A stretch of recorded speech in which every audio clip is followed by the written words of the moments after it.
We bought a We bought a We bought a Lapin. Yeah.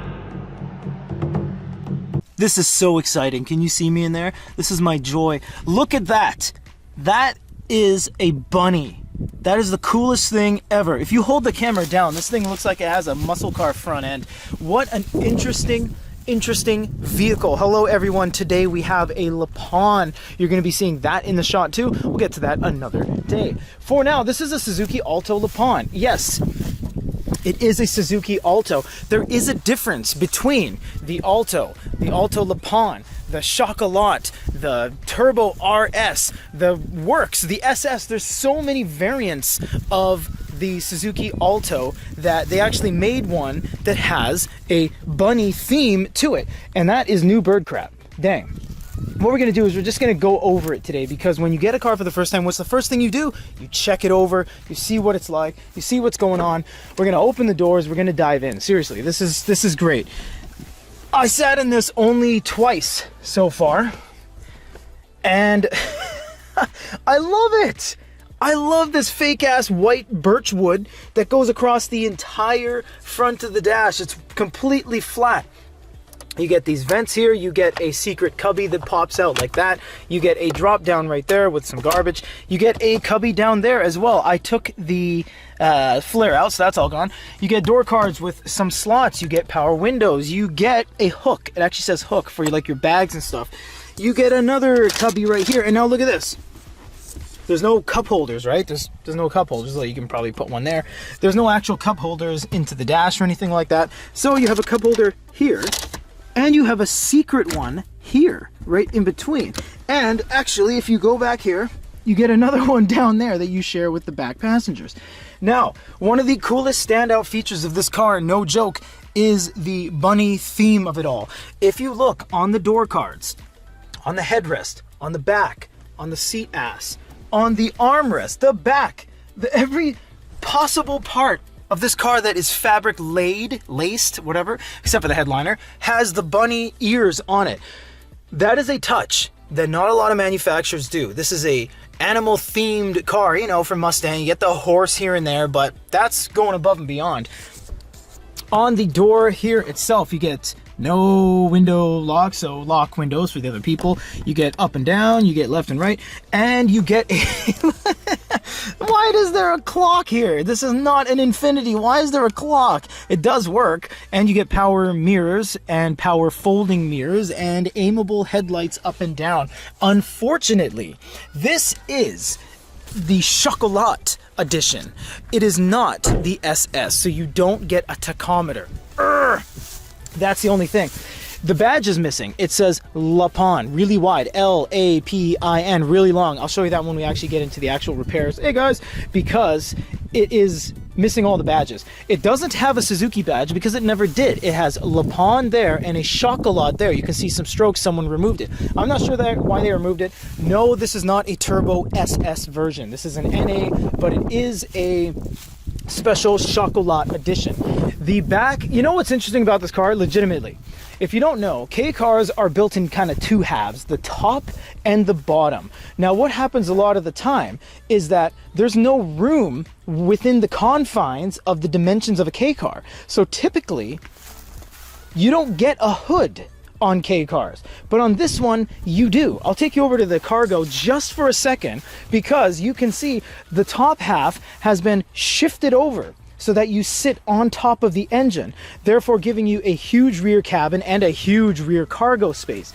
This car has found the perfect size dimensions with all the pillars of having decent cabin for the front, decent cabin for the back, a little bit of a trunk, and an actual hood. Because on this car, there's nothing under the hood. Not even the battery. I think it's just like the reservoir, the radiator cap, and like the wiper motor. So that's basically it. In this car, I don't know how to fold the seats down, actually. I don't know how to do it. Hey guys, what's going on? How do I fold the seats down? I know you can. It is hinged and it's 50-50 split. I just actually can't think of how to do it off hand here. But either way, let's check it out. We're gonna open the back here, and we have a spare tire. That's really cool. We have someone's card over there, okay. And what else we got? We got these hydraulic lifters. Those are nice. There's no rust on this bad boy. There's no rust anywhere. It is an '07, so it's a fairly late model.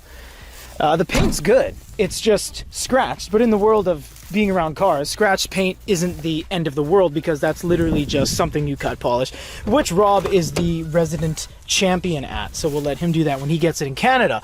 This cabin is absolutely phenomenal.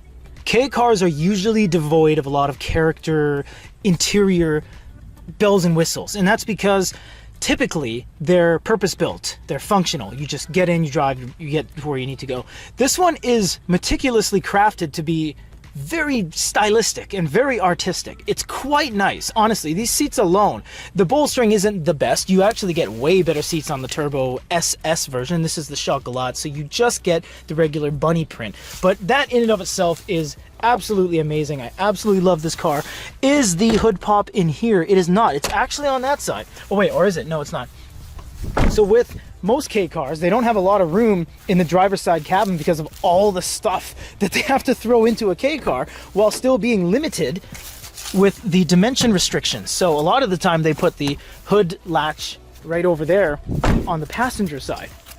So we're gonna pop this open and see what we got. I honestly haven't looked at it all that much. All right. Surprisingly, this is one of the few cars I haven't had every car, but I've had 50 something cars. I've worked at dealerships. I've never seen them put the ECU above the suspension in the engine bay, getting all nice and toasty. Please correct me if I'm wrong, but I've never seen that. That is the ECU, and that's one of the things we need to swap on this car. And something in the throttle body has died. That's about it. ISCV valve, which actually might just be that right there with one harness. Anyways, it's really easy. This is not an intercooled turbo version, but it is NA. But you know what? A lightweight K car, having turbo is a privilege. It's not a right. It's not absolutely necessary. And you know what's funny is that this engine is the K6A.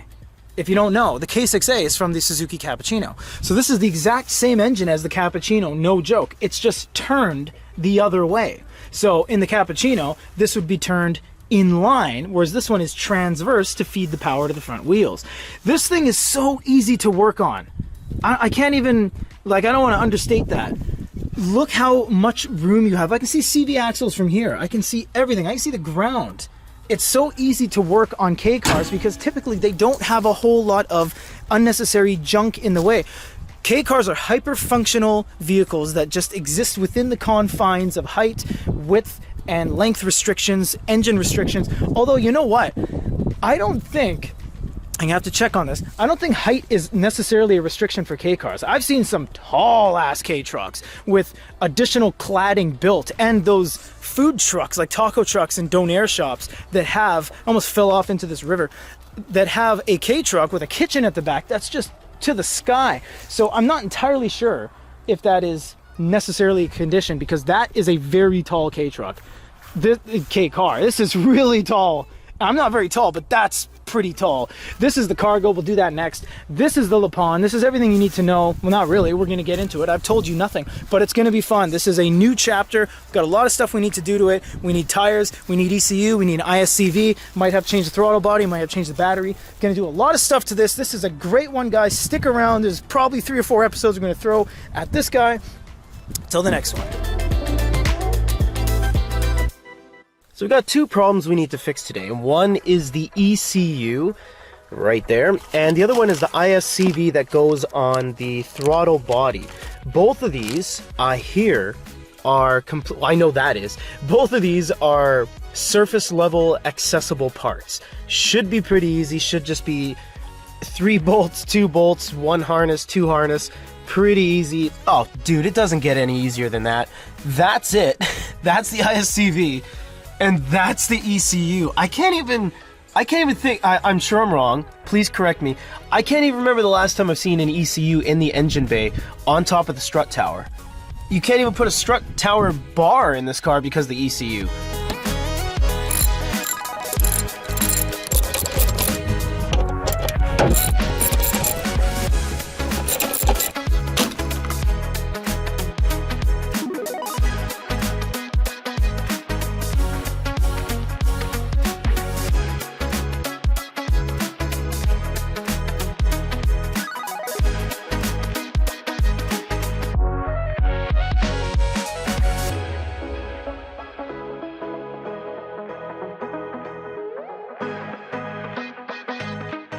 Alright, well, I don't know what that went to. I think it was from another Alto, he said. So that's just going back to him. I don't need that. And then this guy is, looks like there's a sensor there, is just gonna go just like that.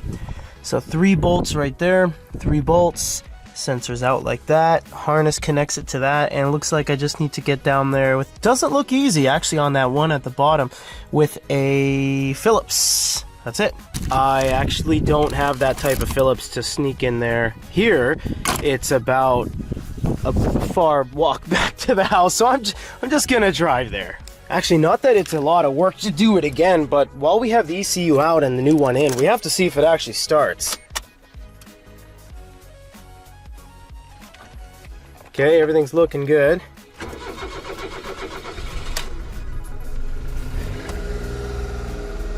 It probably just did that because it's ridiculously low on gas, but yeah, starts up fine and it's idling way lower than the previous ECU.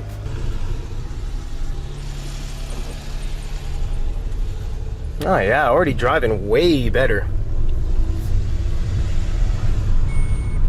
Oh, quiet. It's like a one-way street, man. I ain't gonna have no cars coming at me. Not that that means I don't need a seatbelt, but I'm jockeying the car around, essentially. Alright, this is the thing I needed. Basically the size of your finger. You're able to go like this and get down to all of the Phillips heads without any issue. Alright, well... Oh yeah. Well, I mean, I don't know, but that one's really gunked up. And this one's not, so, I mean, I guess... it needs swapping and... whatever, it takes like a second. Old one out, properly recycled, and new one in. Pop that bad boy in there and close her up. We swapped those two out. Electrically it should fire up and be completely fine, so let's check it out because we are experiencing what's that? Oh, a piece of gum, sweet, I'm gonna eat that later. No, I'm gonna throw that out. Oh, that's not gum, that's high chew. Alright.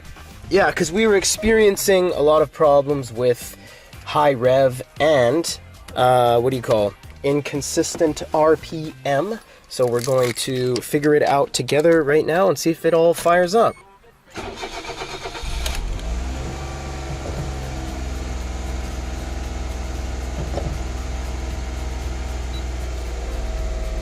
Oh yeah. I mean, I don't have a tack, but I definitely hear it coming down. Oh, it's coming way down. Yeah, we were, just my feeling, we were sitting at around 3K RPM for idle. And, yeah, this is coming way down. Okay. Oh, you know what? Rob actually told me there might be a relearning process with it, and I'm not entirely sure how to do that, but I'm sure I'll figure it out. But yeah, it's definitely a little bit different than it once was.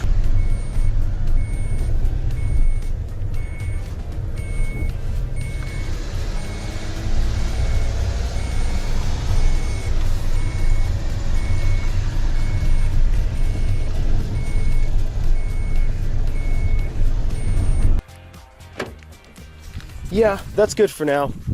That's it. If you ever wanted to know how to swap an ECU, they are so easy to do on this particular car. It is not always easy to find or do on other cars. For example, on the GTO, you actually, my Mitsubishi GTO, you actually had to go and rip out of the inside the carpet. It was in between the carpet and the drive shaft tunnel. It was really crazy, so you had to like dig in there to find it. But this one was really easy to do. It's a couple bolts, couple harnesses, everything was so easy. Thank you so much for watching. We're cleaned that up. We're going to get this going with some headlights, some side markers, a whole bunch of stuff we need to do on this before we continue on.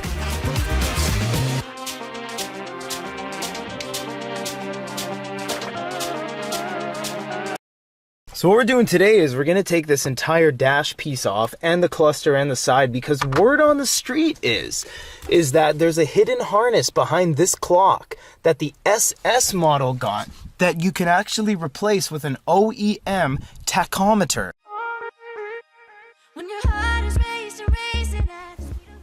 Alright, we got past that. It does look like the fans just come off. Everything's in one piece. This is so easy. We're gonna have to take the cluster off and just put it to the side, and we'll get over to that side. Oh, this is so exciting. All right, you know what? I can't name one other car legitimately where you swap out a clock, OEM clock, for an OEM tack. Name one. I can't think of it. So it looks like we have a harness back here. But the question is that the same amount of pins as the one for the tack?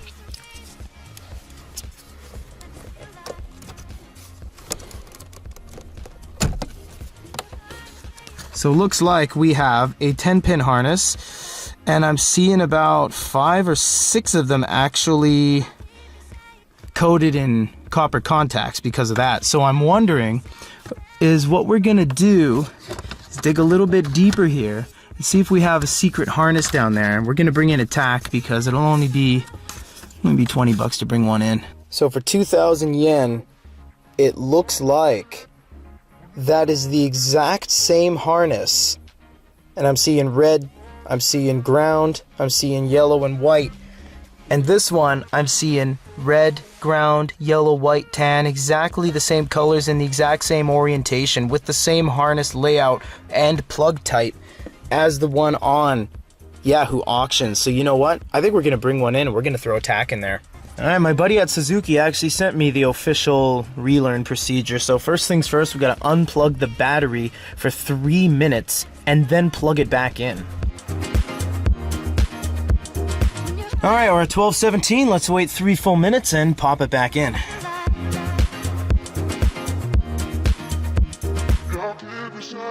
Turn the car on for 3 seconds.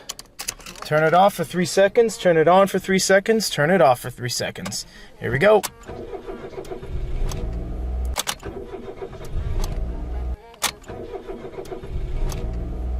All right, that's the whole kit and caboodle, I guess. Let's just turn it on normally and see if it stays at a decent idle.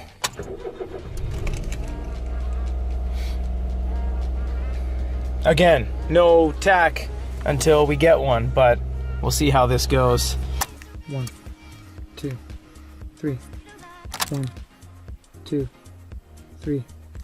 1, 2, 3. 1, 2, 3. Oh! Oh, we're really low now. Done. Done like Donkey Kong. Oh no, it's still high. It almost had it. Couple more tries. See, right there. That one. Almost had it. Next on the docket, taking off the OEM Lapin Chocolat rims and putting aftermarkets because we can't pass inspection without proper stamps. So just around the corner here, we have a full set of Made in Japan Echo forms, and we're gonna throw these on.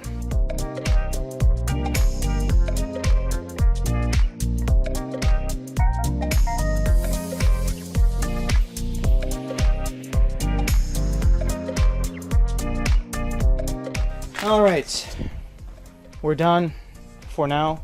Wheels are off. We inspected something when we took the wheels off. You can see with the sun shining on it, those brakes are brown and purple with rust. That's not safe. You cannot skimp on safety. We are going to do brakes. We have to do at least rotors. Pads are really thick. We're good on that. Drums are fine. We checked.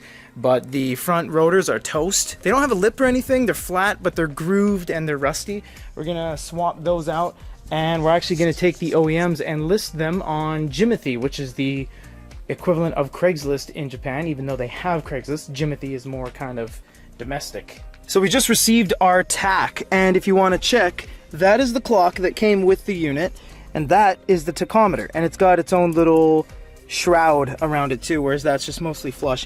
Yeah, I was thinking, like, before I even try this, there's no way an analog clock with no power would need 6 wires. This has to be for the tack and all of the data it requires to transmit, because it's the same as that one. So let's check it out.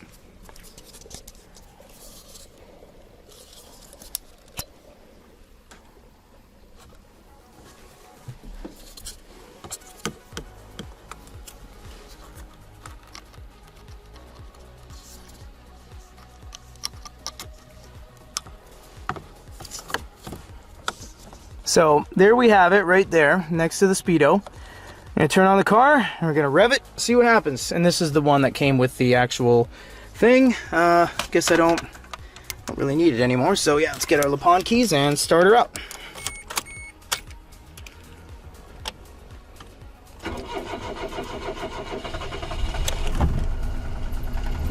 Oh my God, yes! Look at that! Oh, come on! Eh? Who's that? Oh, no one's here. Oh, that guy's here. You get it, right? That guy, see him? There he is. He that's the guy. He gets it. Look at that! Oh, yeah, now we're rocking and rolling. You got a freaking tachometer, man. That was the best $20 ever. Forget this clock. Who needs a damn clock? The clock's everywhere. There's freaking time right there. I mean, it was a good idea to have it, but yeah. It's still idling high because we're working on the vacuum lines and everything, but no, we're, yeah, son. All right. Unfortunately, we already had this up when we did the wheels and tires, but look what we noticed. Those brakes are awful. Absolutely awful. There's a ton of pad left, but the rotors are just flaking with rust, and that's not safe. You cannot put a price on safety. So we got a box here, and I think because it's heavy as ass, this is our genuine parts box from Suzuki with the rotors.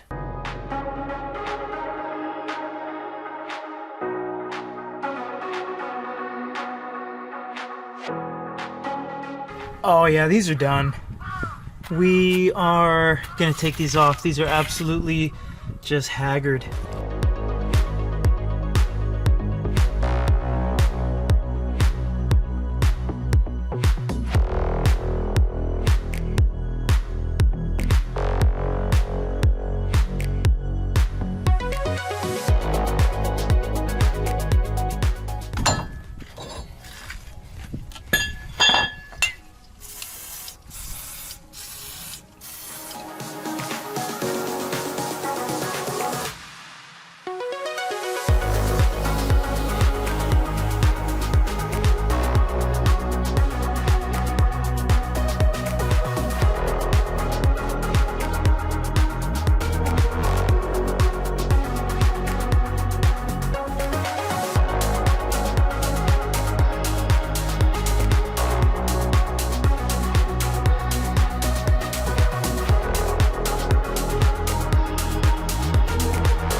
That's better. Safety, safety, safety. New brakes, new tires, new wheels, new pads, rotors. It is crucial that your stopping power, bringing you to a stop, is arguably more important than how fast you are. So this guy is all ready. Next thing we got to do are side markers right down there. Oh my God, you know she's been sitting. Look at look at this absolute jungle in front of the Lapin. Oh my God.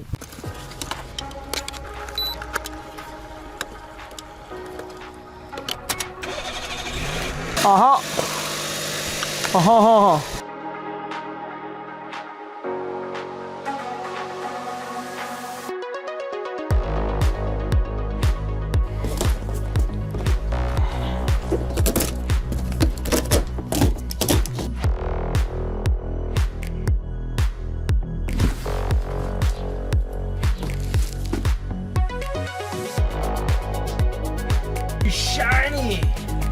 This is good.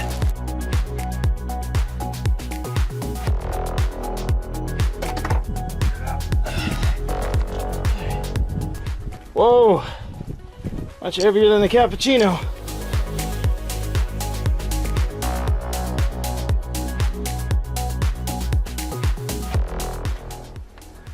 not rubbing on the sides. Oh, are we misaligned? No, we're not. Perfectly aligned. It's hitting it right there. So as you move this latch, it's gonna fall, see? Just like that. So let's go ahead and just do a drop. Boom. Now, I must say, everybody, there is a problem with what we just did. Can you point it out? That hood looks immaculate, but some of the surrounding area, like this cowl here, looks like ass. The hood had no clear. This actually seems salvageable, and this is fine. That's just contaminants, you see. It's still shiny there, still shiny there. Rob's gonna take care of this. I'm not gonna do any of that. Actually, one more thing before we go, no joke. I just realized we don't have a Lapin badge, so we are going to throw this on before we wrap up.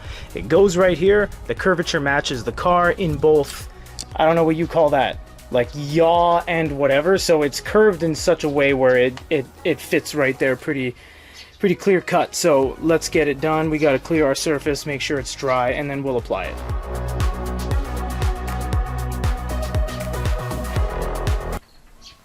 Holy crap, there's a big bee! If it was a bumblebee, who cares? Holy crap, you can hear that thing from down the block. Oh, what are you doing?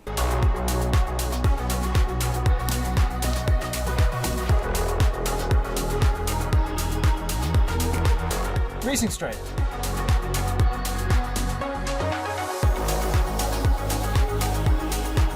Found dead center of that, so we just line it up like that, and that's the center of the back.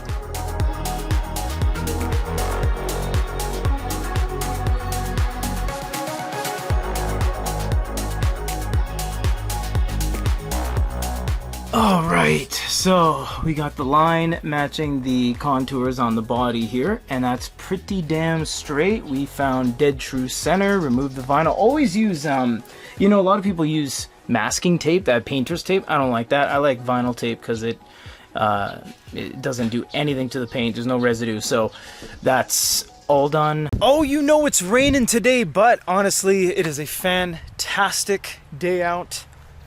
Peaches are blooming, or becoming big. I don't know what you call them, blooming, whatever. Anyways, guys, second to last video on the Lapin. We need to do a battery. We always do batteries before we get this out because batteries are important, and honestly they're much cheaper on this side. They're made in Japan, they got warranty, which doesn't mean much when we ship it over there. But in this episode we are doing batteries and the final wiring for the side markers. Oh my god, it's so wet. You might be saying to yourself, and this is important, 38B20L. This is not 38B20L, this is 40B19L. But when you buy a battery, you have to keep in mind that it doesn't have to be the exact same battery. For example, if you look here, 40B19L actually also fits right there, 38B20L 100%.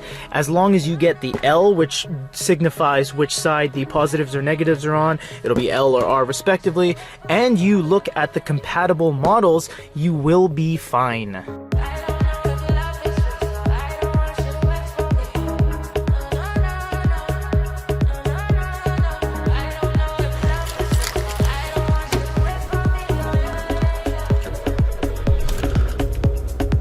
Battery's done.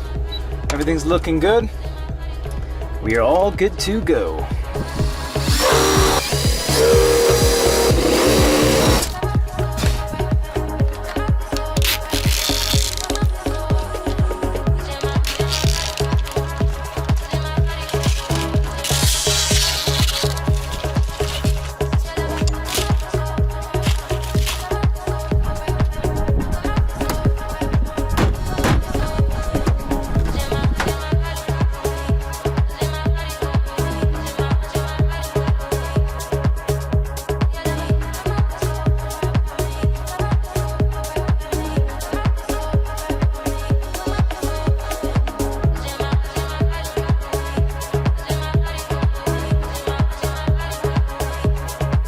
I feel like it's just always windy.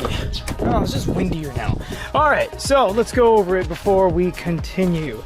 This is all gonna get cleaned up and it's gonna get tucked away, but We got our 4-way splitter from ground and power. It's going to be right there. As you can see, the lights are off right now, all 4 corners. We have everything nicely tucked away and run with split conduit. Very kind of clean engine bay. We're going to be zap strapping some things as we move forward. Let us just go to accessory and check everything. So we got this one, which is on. We got rear passenger, which is on. We have front passenger, which is on, and we have front driver, which is on, which means that all 4 corners have side markers, which means we are good to go. I'm gonna duck down because it's really sunny. We're good with side markers. Here's our beautiful side markers, and we're gonna get into some DRLs right now.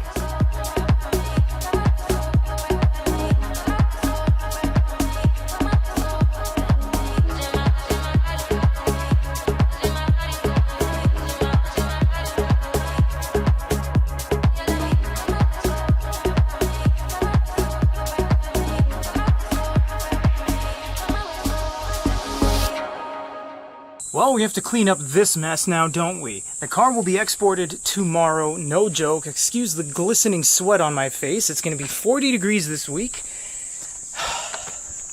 Let's get her going. Scotch 3M double-sided tape is amazing. This stuff, once it's on, it's like they'll rip your skin off. So we're going to use this to put the splitter and the DRL ballast on the side of the car. That's nice. Look at that. Oh yeah. Be sure to degrease the surface that you're bonding to and make sure you have enough room. Now we're going to clean these cables up, and we have to finish up with the DRL wiring for the front headlights. Alright, before we get it going, I mean, I know we can do a lot of this on the Canadian side, but it's always nice to just check while we're here. We're going to do one final rounds on everything. So it won't take long. Bear with us. We got that light on. We got the rear marker on. Those are required for passing inspection on the Canadian side. And we have this side on right there. And we got our daytime running lights. That is it. That is absolutely everything you need to do. Oh yeah, I'll do a final check with you guys right here. These are important as well, critical actually. DOT. We got DOTs on there. He's only a couple years old on these wheels, and we have, where is it? The load right there, max load. So that is crucial. Once all of your cert stamps are guaranteed, make sure that there's nothing else in the car. I'm talking anything outside of the things that go with the deck or the user manual. You want to make sure there's nothing in here. This is broken. We just have a couple clips. There are the screws right there. Screws are fine, but just make sure there's no, like all this garbage, get that out of there, and make sure there's no parts. Make sure there's no cup holders. Make sure there's no tie downs or wheels or literally anything else that can be kind of categorized that it should be on the manifest but isn't. Make sure it's clean, make sure it's empty, and you're ready to go. And it's a new day. A little bit rainy out, but car carrier is going to be here in a little bit to take this absolute beast over to Canada. It'll land in Vancouver first and go to wherever it needs to go after the fact. So let's wait for the delivery driver, and we'll see if he writes down anything on the sheet that is of concern, but it's just dirty. The paint is actually quite nice. It's it's actually one of the more shiny units we've had, so yeah, expecting good things. Actually, Buddy just called me and told me he wants me to take it down to him at the down by the main road there. I'm not sure what changed this time. He's like, hey, can you bring it to me to the vending machines? I'm like, oh, the vending machines, the wide area? He's like, yeah. So I'm like, all right, guess I'll go take it down there. So you'll see what I'll see here. Oh, not wearing my seatbelt. That's fine. This is a very small road, and I actually won't be entering main traffic, so everyone just relax, okay? All right, let's see. He should be here. Oh, there he is. All right. So I will cut in here and plump it right here for him.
that's it.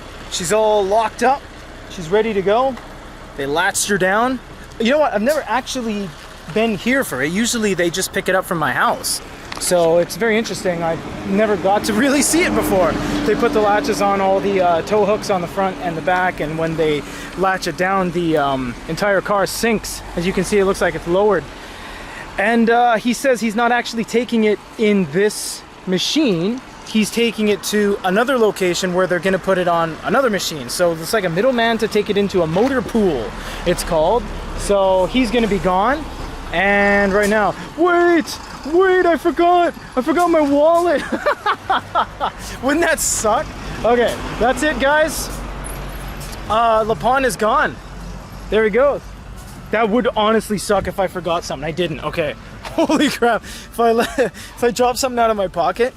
He's got the keys, obviously. He started the car. I only had one key, so that's it, everyone. It was a really good journey, honestly.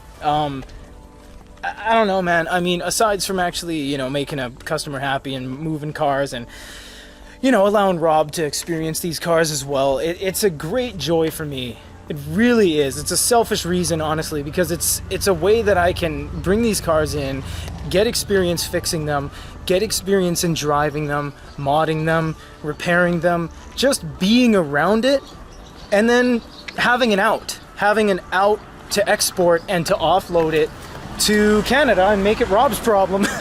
Essentially, that's the game. So yeah, it's given me a lot of joy to be around all these cars and have some good times with it. So that's everything. Lapin is gone. It's out of my hands. It's no more control. And Rob, it's going to be seeing you on the other side of the Pacific Ocean. Till the next one, guys.